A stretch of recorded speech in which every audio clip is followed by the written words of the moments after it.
네. 시작해 보겠습니다. 이게 소리가 전체적으로 작네요. 네. 하여간 가까이 붙여서 한번 얘기해 보겠습니다. 저는 첫 번째 세션을 어찌 보면 영웅님이 마음대로 영수님이 마음대로 지정을 해서 이제 됐고, 저는 핀다에서 지금 기술 담당을 하고 있고요. 오늘은 아마 이제 저희 쪽에서 생성형 AI 관련해서 되게 여러 형태로 각 회사들이 이제 기존과 다르게 모델링을 하는 방식들이 존재하기 시작했습니다. 그래서 저희도 이제 그런 거에 대한 내용들을 조금 사례 중심으로 얘기를 드리려고 하고요. 당연히 이제 기술적인 핸즈온 세션들은 요즘에 워낙 정보들이 좋아가지고 많이 있고, 그냥 오늘 이게 되네? 그리고 회사들은 이런 걸 하고 있네? 이런 얘기들을 좀 더 드리면 좋을 것 같습니다. 오늘 발표 내용은 이제 각 금융사 혹은 핀테크사마다 이제 마이데이터라고 해서 금융의 데이터를 하나로 모아가지고 고객한테 좋은 서비스를 제공하는 형태의 이런 사업 모델이 있습니다. 그래서 정부에서 카드, 예금, 그 다음에 대출 이런 정보들을 마이데이터 사업자라고 하는 라이센스를 줌으로써 거기에 있는 모든 금융에 관련된 신용 데이터들을 다 모으고요. 그걸 통해서 여러 형태로 현금 흐름을 관리하고 대출에 대한 내용들을 관리하고 하는 서비스들을 하는 게 있습니다. 그래서 저희도 이제 그런 여러 사업들을 하는데요. 이제 최근에 결국 모델링을 해야 되는 조금 시점이 왔고, 그게 저희 입장에서는 소비 분류라고 하는 지점이 있습니다. 결국에 소비를 분류한다라고 하는 건 되게 심플하게 보면 되게 많은 사람들이 요즘 카드를 쓰죠. 이렇게 하면 뒤에 들리세요? 맨 뒤에 들리시나요? 마이크 빼면요? 네, 알겠습니다.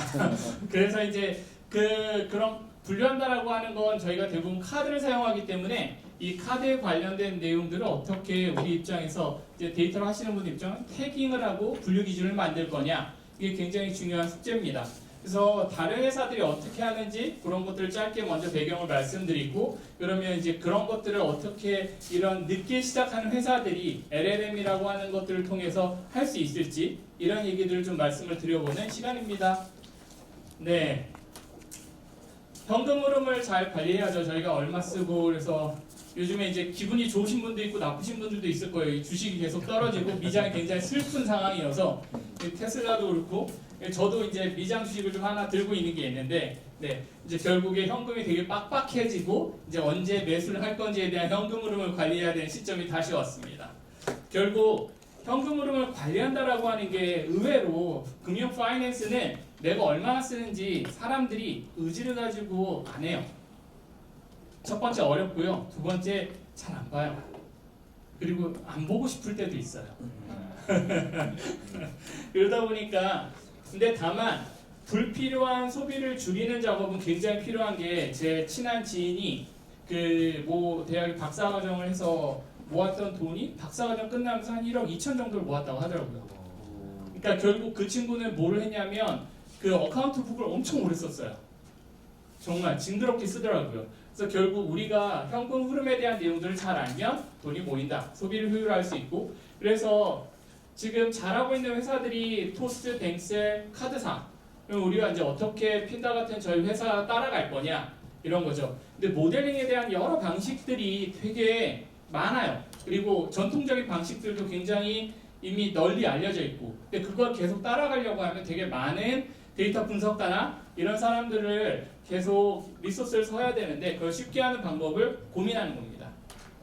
타사 사례 관점에서 보면 이제 카드 정보는 여러분이 알고 있는 이런 정보들이에요. 카드 사명, 상품, 교통 정보, 어디에 썼고, GS25 썼고, 이런 정보들이 싹 다 들어있고, 예금 정보에 대한 내용들도 사실은 여러분이 적는 저교에 있죠. 근데 의외로 저교에 대한 정보에는 정말 쓸모있는 정보들이 별로 없습니다. 여러분들 잘 보시면 이체할 때 뭐 적으세요? 거의 없으실 거예요. 그래서 대부분 카드에 대한 정보들이 사람이 소비하는 전체 정보에 대한 엔트로피를 가지고 있습니다. 잘한 회사 보고 갈게요. 여기는 보통 이제 여러분들이 모사에 들어가 보시면 이렇게 소비라는 카테고리가 따로 있습니다. 그래서 한 번씩 들어가서 보시고 이제 저희도 그런 거에 대한 내용들을 넣을 텐데 결국 소비 다이어리 태그 뭐 이런 것들을 통해서 이제 결국 분류된 어떤 정보들을 카테고리화해서 서머리에 보여준다. 이게 가장 중요한 맥락입니다. 그래서 태그는 뭐 여러분이 아시는 로켓 배송, 뭐 쿠팡 이런 거 쓰면 다 뭐 어떤 매니아 결국 이제 즐거움을 통해서 계속 보게 하려고 하는 게 가장 중요한 내용들이죠. 그래서 이제 제 거예요. 그래서 저도 이제 뭐 뭘 어떻게 했고 뭐 그 집사람이나 저희 애기가 뭐 버거를 되게 좋아해가지고 뭐 햄버거 이런 거 있고 저 순대 좋아합니다. 이런 거에 대한 내용들이 결국 이제 카테고리를 만들어서 쇼핑, 이츠, 식비, 뭐 그 다음에 뭐 자동차, 편의점, 취미, 여가 이런 것들을 통해서 이제 내가 어디를 줄일 수 있을까 이런 얘기들을 할 수 있는 게 보통 소비에 대한 분석이라고 하죠. 그리고 이걸 가지고 계속 뭐 오퍼링도 합니다. 이제 맨날 보험 관련된 내용들 카테고리 되어 있으면 보험 관련된 거 갈아타세요. 뭐 이런 얘기들 하고 그 다음에 제일 불필요하게 나가는 구독 비용 얼마인지 이런 거에 대한 내용들을 확인하세요. 이런 얘기들이 계속 분석이라는 이름으로 되어 있습니다. 여기까지 보면 결국 제일 중요한 건 카드에 대한 내용들이 되게 여러 형태로 전표에 찍혀요. 우리는 가맹점명이라고 표현을 하죠. 그래서 GS25 강남점 뭐 이런 것도 있고 그 다음에 올라포켓 뭐 이런 하나하나 이름들이 다 그럼 우리가 여기에서 뭘 먹었고 그 다음에 이걸 어떤 목적으로 소비한 거지 라고 하는 게 굉장히 중요한 지점들입니다. 그래서 저희도 이제 결국 소비를 분석한다라고 하는 건 그 목적에 따라 좀 다를 거예요. 광범위하게 소비 분석을 한다면 굉장히 애매하죠. 그러면 이제 짧게 시작하는 거죠. 첫 번째 우리가 돈 쓰는 걸 좀 줄일 수 있는 거. 슬퍼집니다. 이 저성장 시대에 그런 거의 첫 번째 시작은 구독, 그 다음에 통신비, 보험비. 저도 이거 굉장히 신경 쓰면서 줄이거든요. 그래서 매달 뭐 예를 들어서 모사에서 OTT 관련된 거에 대한 상품이나 이런 내용들이 나오면 그때그때마다 갈아타고 이런 것들을 하려면 내가 어디에서 뭐 쓰고 있는지를 명확하게 알아야 됩니다. 그거에 대한 내용들을 잘 알기 위해서는 결국에 분류라는 걸 해야 되지요. 그래서 전통적인 데이터 분류에 대한 내용들이나 카테고리를 만드는 것과 GPT 기반의 카테고리를 만드는 건 좀 맥락이 다르고요. 그 다음에 절차도 사실은 달라요. 이게 전통적인 거죠. 우리 다 아실 거예요. 이제 소위 챗봇 좀 해본 사람들은 그냥 한 번씩은 다 해봤던 저런 토픽 모델 이런 거예요. 그래서 처음에 시작할 때는 우리 아시는 토픽 모델들 예전에는 정말 LDA 모델 자체가 뭐냐 이런 거 굉장히 이해하기 어려웠는데 요즘 정말 쉬워졌는데 보통 LDA라서 비모스 베이지안에 대한 내용으로 보통 처리를 해서 클러스터링 같은 걸 하죠. 토픽 모델은 심플하게 100개의 문서가 존재하는데 그 100개의 문서가 어떤 의미의 레이턴트 K에 대한 내용의 그룹으로 정해져 있는 토픽이 있다라고 가설을 세우고 그 다음에 각각의 토픽은 아시는 것처럼 어떤 워딩에 대한 내용의 디스트리뷰션이 어떤 토픽을 가정하고 그 다음에 생성되어진다라고 생각하는 거죠. 근데 보통 이런 걸 하려면 과정 안에서 굉장히 많은 일들을 했어요. 번역도 하셔야 되고요. 오타도 보정하셔야 되고 토큰도 만들어야 되고 형태소도 하셔야 되고 그 다음에 단어 문서에 관련된 내용들의 행렬도 만들어 주셔야죠. 이제 그걸 가지고 또 문제는 뭐냐? 잘 만들어져서 토픽을 1번부터 10번까지 K기를 만들었다고 치자고요. 근데 가장 큰 문제는 이 워드에 대한 디스트리뷰션을 어떤 토픽으로 정의할 거냐에 대한 일관성이 굉장히 떨어져요. 그러니까 되게 멋있게 해당되는 문서에 대해서 이렇게 쫙 보고 이 워드에 대한 디스트리뷰션을 보면서 우리는 이걸 이 토픽이라고 잡을 거야 라고 하지만 실제로 이제 이런 거죠. 여기에 잘 안 보이긴 하는데 예전에 아주 예전에 이제 그 앱에서 고객이 말한 VOC에 대한 정보들을 카테고라이제이션 하는 게 있었어요. 고객이 앱에 관련된 문의를 하는데 이제 앱이 설치가 안 됩니다. 아니면 신규 앱을 설치해 주세요. 그 다음에 뭐 앱을 사용하다가 멈춥니다. 이 세 가지에 대한 카테고리와 토픽을 분리할 거냐, 하나의 앱이라고 하는 이슈로 가져갈 거냐, 이거에 대한 내용들이 이제 사업의 목적에 따라 그 다음에 이거에 대한 내용들이 그 다음 담당자가 와서 봤을 때의 관점에 따라 카테고리가 계속 나눠져요. 그럼 이제 어떤 일이 벌어지냐면 대분류, 중분류를 하더라도 중복 카테고리가 생기고요. 그다음 카테고리가 1번부터 계속 확장이 되어집니다. 그래서 이런 분류에 대한 내용들이 계속 기존에 있는 정보들과 맥락을 함께 할 수 있는 내용들을 가져가기 위해서는 저는 개인적으로는 전통적인 카테고라이제이션 방법은 이제는 좀 적게 해야 된다라고 생각을 합니다. 그냥 결론적으로 보면 심플하게는 그냥 챗GPT한테 넣어놓고 카테고리 100개 만들어주세요 하면 끝이에요. 이게 오늘의 결론인데 물론 그걸 하면서 보면 의외로 잘 안 되는 부분들도 있고 그 다음에 의외로 굉장히 잘 돼가지고 이 정도 사람만 하면 됩니다 라고 하는 거에 대한 레슨드 런도 있습니다. 그 얘기를 좀 드릴게요. 앞서 이 얘기를 먼저 꺼내는 건 저희가 이 일을 하는 데 있어서 저희가 금융 쪽이긴 한데 챗GPT를 쓰고 있나? 라고 했을 때 퀘스천 마크가 있을 텐데 저희는 이거하고 전혀 상관없는 발표 내용이에요. 왜? 이제 뒤에서 말씀을 드리는 GS25에 관련된 강남점은 그 여러 사람이 거기에 카드를 결제할 수 있는 거거든요. 그러다 보니까 걔는 그냥 단순히 코드 값을 가지고 저희가 분류를 하는 거입니다. 그래서 오해 없으시도록 오늘 아마 금융보안원에서도 오시는 걸 알고 있는데 저희는 샌드박스를 신청한 내용은 별도이고 오늘에 대한 내용들도 이거랑 전혀 맥락이 다른 개인정보와 신용정보를 취급하지 않는 챗GPT에 관련된 내용입니다. 지금 보면 아까 말했던 분류에 관련된 내용들을 한다라고 하면 저도 데이터 분석으로부터 업무를 시작을 했지만 약간 이제 굉장히 챌린지한 포인트죠. 데이터 분석가가 없는 데이터 분석 및 분류 이게 이제 사실 좀 점점 더 잘 가고 있고 그 다음에 예전에는 모델링을 한다고 하시면 이제 모델의 파라메타나 이런 거에 대한 내용들을 통해서 모델의 너치를 바꿔가지고 우리가 인풋과 아웃풋에 관련된 정보들을 맞춰가는 형태가 전통적인 모델링 방식이었어요. 근데 이제는 어떻게 되냐면 앞에 가운데 있는 모델은 블랙박스고요. 앞과 뒤에 있는 데이터를 계속 맞춰가면서 그 모델링을 하는 형태로 되어 있어서 예전과는 모델링에 대한 방법론과 패러다임이 좀 바뀌었어요. 잘 보시면 LLM은 그래서 앞단에 있는 데이터를 어떻게 움직이면 우리가 이 모델이 블랙박스이긴 한데 얘에 대한 모델링에 대한 방식과 인퍼런스의 방식을 우리가 추정할 수 있구나 라는 형태로 되어 있기 때문에 이 앞에 있는 내용들이 굉장히 중요하죠. 근데 그것도 모델이 점점 똑똑해지면서 굉장히 룸이 줄어가는 상황이긴 합니다. 그리고 도메인 주도, 그런 소비 분석이라고 하면 뭐 큰 회사 같은 경우는 뭐 VOC 분석 하면 그분들이 갖고 있는 카테고리가 있거든요. 그 카테고리를 받지 않으면 사실 알 수가 없어요.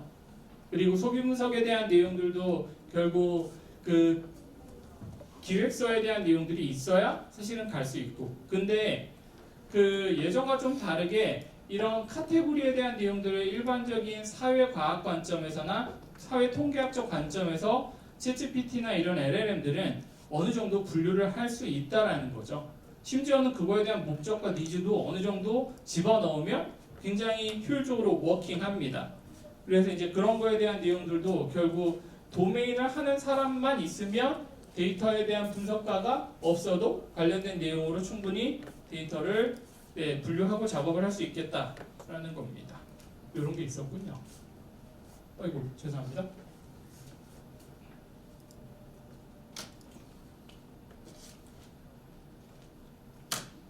괜한 짓을 한 것 같습니다. 도와주세요.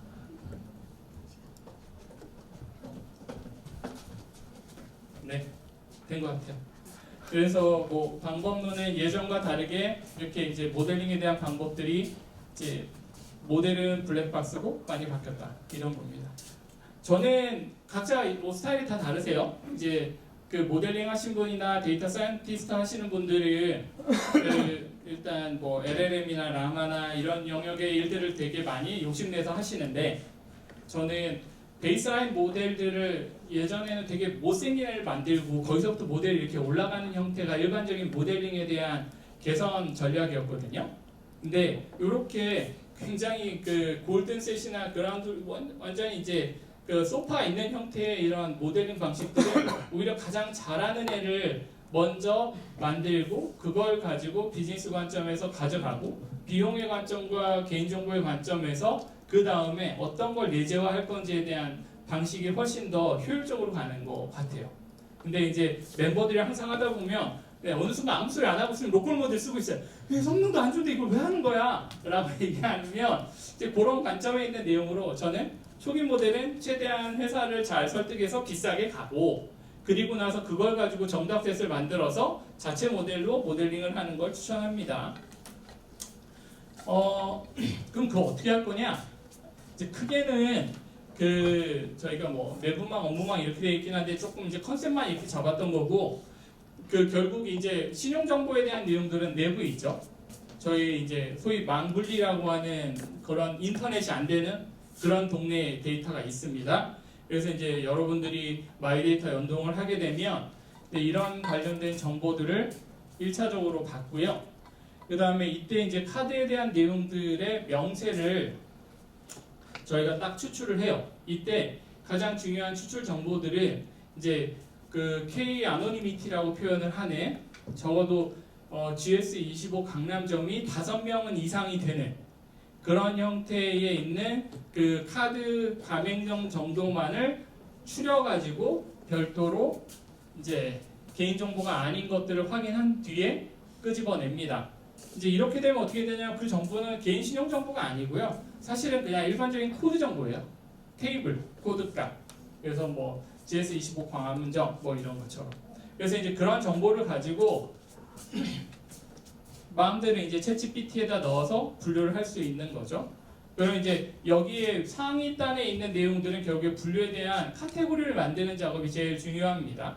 그래서 이제 가격, 가맹점, 분류. 그래서 저희는 뭐 GS25면 편의점이라고 하는 게 있고, 그 다음에 때로는 필요하다고 하면 지역 정보도 잡을 수 있지만 지역 정보는 이미 가맹점 정보에 별도의 테이블이 있어서 그것들은 할 수 있는 방식이 있고요.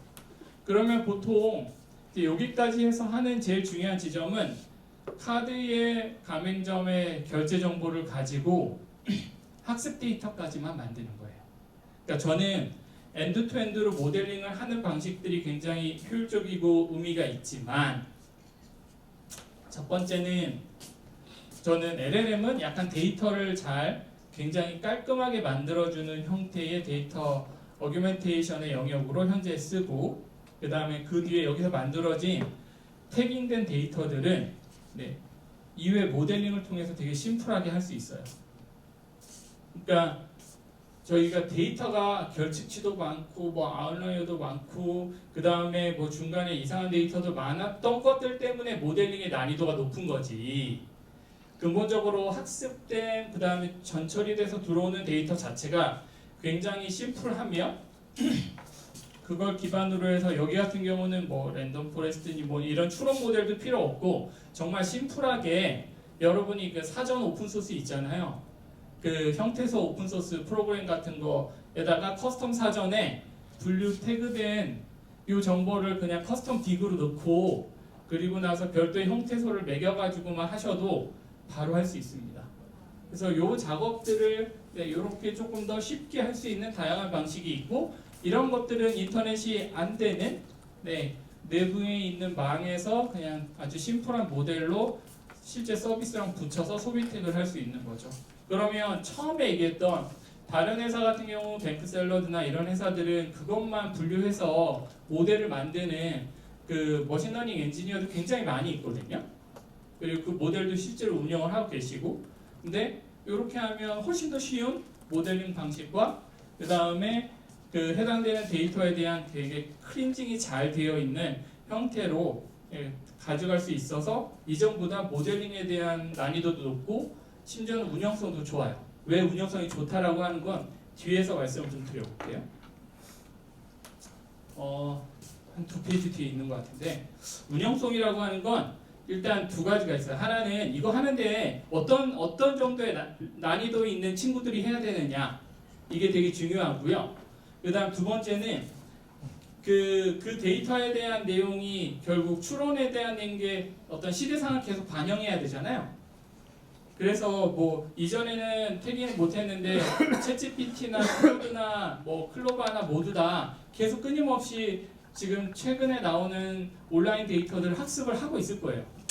그럼 예전에 못하던 거였는데 이제는 되는 신조어, 그 다음에 신종업체 이런 것들이 이제 분류에 대한 기준으로 현재는 안 되지만 미래엔 분명히 될 수 있거든요. 그래서 그런 거에 대한 내용들이 다 할 수 있죠. 여기서 제일 중요한 건 참 예전에 그 데이터 사이언티스트 어디로 가야 되는가 뭐 이런 얘기들 이제 가끔 나오시는 것 같은데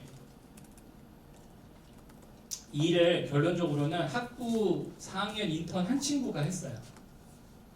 그것도 굉장히 짧은 시간에 3주, 4주 언더에서 이 작업을 진행을 했었고 이거 하려고 하면 예전에는 뭐 머신러닝 엔지니어도 해야 되고 카테고리 뭐 소비 나눈다고 하면 분류 카테고리 하는 기획자 붙어야 되고 일이 엄청 많았거든요. 근데 이제 그냥 제가 요 인턴 친구랑 같이 으쌰으쌰 해서 저는 거의 도움 안 줬고 그 다음에 CS 정도 전공하는 친구였는데 카테고리들을 다음과 같이 그냥 되게 심플하게 구글 스프레드시트를 통해서 API만 연동하고 앱 스크립트랑 잡아가지고 태깅을 합니다.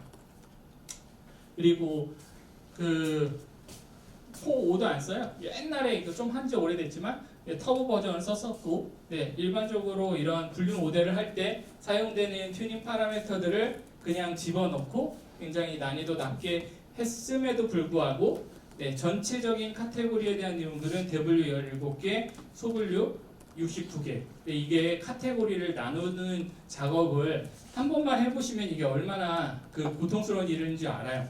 예전에 LG에서 제가 다닐 때 챗봇 관련된 카테고리를 처음에 생성할 때 이제 보통 4명 정도의 인턴 친구들을 같이 데리고 업무를 해요. 그래서 한 1000개에 대한 VOC 데이터를 가지고 이제 인텐트로 학습시킬 대상을 찾거든요. 그때 이제 1차로 4명한 친구한테 자 각자 1000개를 각자 너희들이 생각하는 관점으로 태깅을 해주세요 라고 합니다.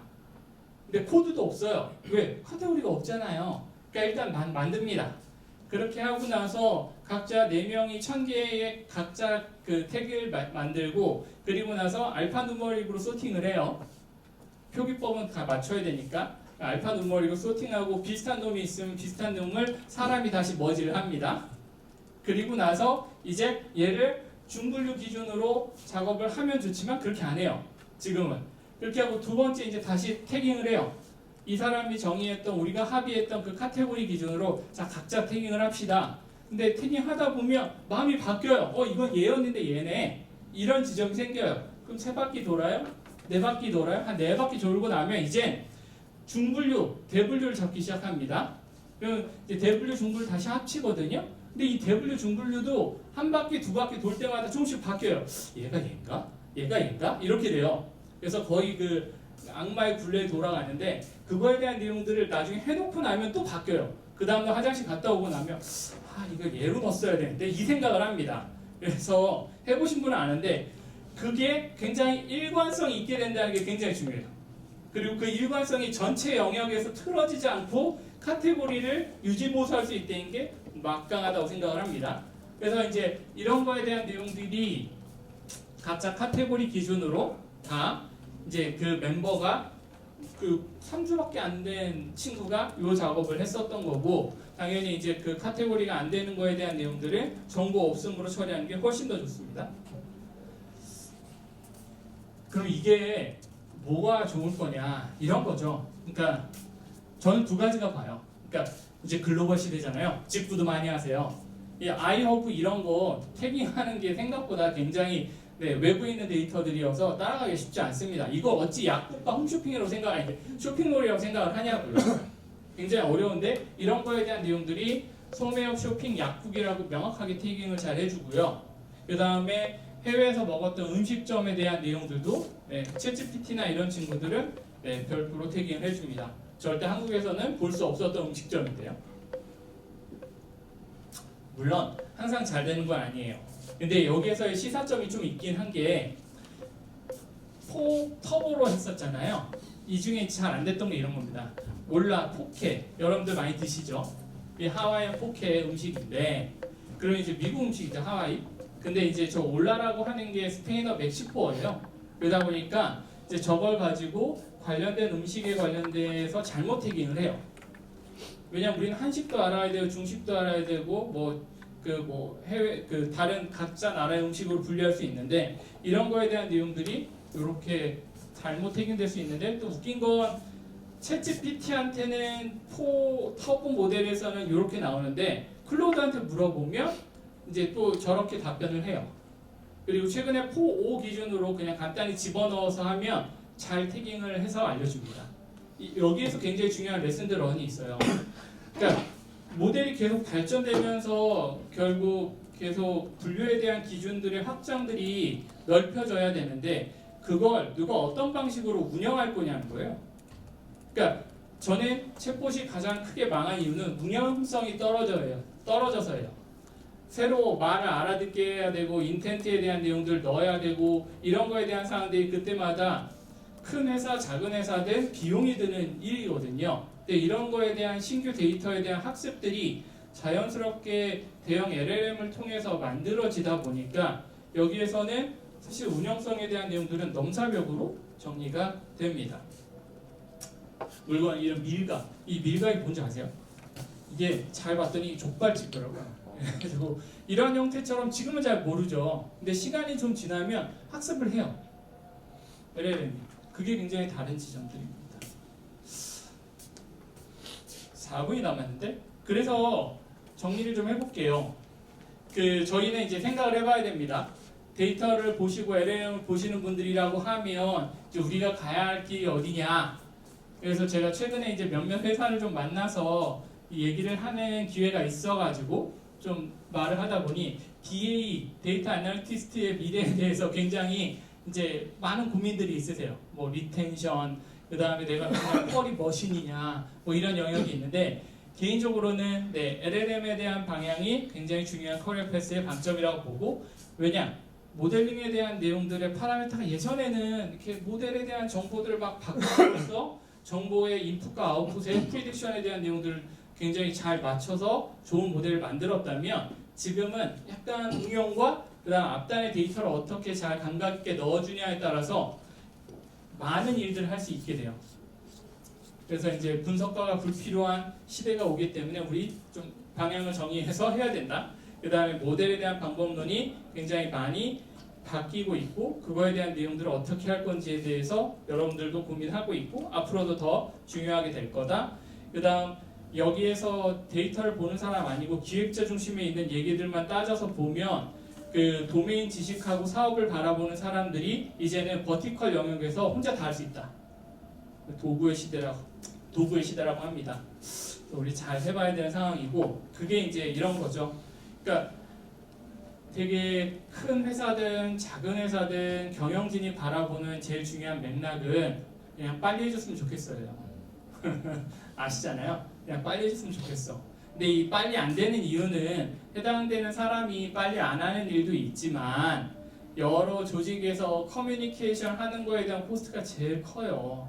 근데 이런 것들이 이제는 필요 없이 버티컬하게 한 사람이 다 할 수 있는 도구의 시대가 왔거든요. 그래서 그 안에서 여러분들이 어떻게 고민하실 건지는 각자의 방법으로 찾아와 보시는 게 되게 중요할 것 같습니다. 결론으로 말씀을 좀 드리겠습니다. 저희 쪽에서 이러한 작업들을 하면서 결국 데이터 분석을 하지 않는 사람들도 데이터 분석에 대한 퀄리티 있는 일들을 할 수 있고 하지만 이제 그런 것들도 결국에 이제 목적을 여전히 세워서 해야 된다라고 하는 마지막에 그 꼭지들이 있고요. 그 다음 그런 것들이 현업에서 잘 되려면 현업에서 잘 사용하는 익숙한 도구 안에서 마이그레이션을 하고 인테그레이션 해야 되는데 요즘에 사스들이 워낙 좋아졌죠. 그래서 이제 그런 것들도 더 가속화될 거고 그 다음 뭐 금융 쪽에서 안 될 것 같다. 이거 잘 보시면 여러분들 있잖아요. 개인적으로도 하실 수 있어요. 내가 현대카드나 뭐 각자 카드 그 관련된 내용으로 다운로드 받으실 수 있거든요. 거기에다가 그 챗GPT의 데이터를 잘 넣어가지고 하면 내가 하고 있는 소비 분석에 대한 내용을 할 수 있습니다. 저희도 1차 POC 파일럿은 그렇게 했어요. 그래서 발런티어 잡아가지고 한 10명 각자 현대카드, 뭐 우리카드, 삼성카드 받고 거기에서 자기 개인정보 다 떼고 카드 가맹점하고 시간하고 그 다음에 결제 금액 정도만 넣어가지고 엑셀로 이 작업을 해서 분류를 했던 거이기 때문에 충분히 규제를 피하면서도 할 수 있고 개인도 하실 수도 있다. 라는 걸 말씀을 드리고, 결국 이제 프롬프트에 관련된 내용들도 일부 작업을 분류 관점에서 좀 하실 필요가 있고, 제일 중요한 모델링에 대한 파라미터 패러다임이 저는 개인적으로는 확실히 바뀌기 때문에 DA든 DS든 새로운 미래들을 조금 준비하셔야 되는 상황이 있다고 생각합니다. 네, 30분 짧게 일단 최대한 진행을 해봤고, 첫 번째 세션이어서 어찌 보면 피곤하실 텐데 잘 들어주셔서 감사합니다. 혹시 Q&A 좀 진행할 수 있게 질문 좀 받아보도록 하겠습니다. 네.